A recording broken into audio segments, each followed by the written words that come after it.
do believe there was a flood. I'm not sure about the scope of the flood because of the way the language is almost ambiguous, and it leaves us with that, well, was it this or was it this? Ultimately, does it matter?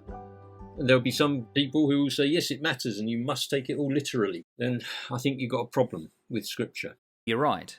I think the issue for a lot of commentators seems to be that they're reading it literally. They're not reading the allegory into this. They're not reading the moral aspect or the hint, symbolism, and what is its foreshadowing. As you rightly pointed out, what ark are we talking about?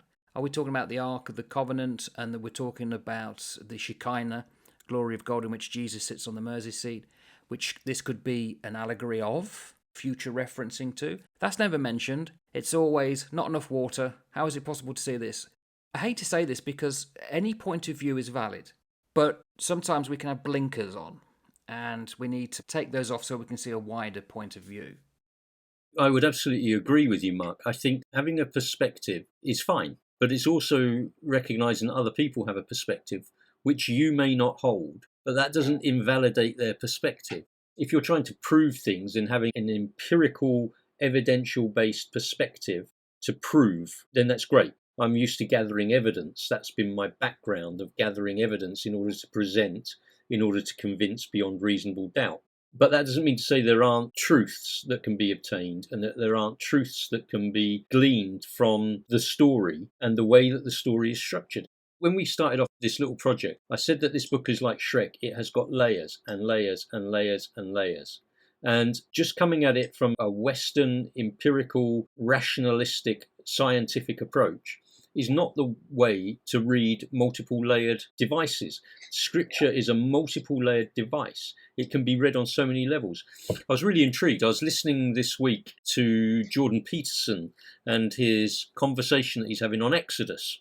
I'm really intrigued that round that round table of his, you've got the mystic, you've got the rabbi, you've got the Christian, what you'd call fundamentalist, and they're all pulling something out of the text. And all of the perspectives that they are bringing speak of something about God and the goodness of God and the grace of God and the mercy of God and the justice of God, but they're all doing it from looking at a different angle, a different perspective.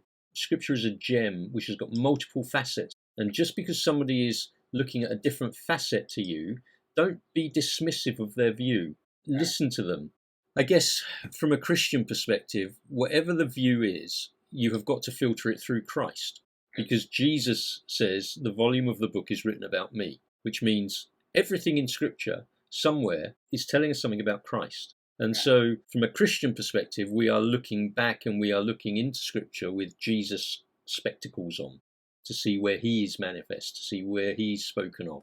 That would be my angle. Where is Christ in this?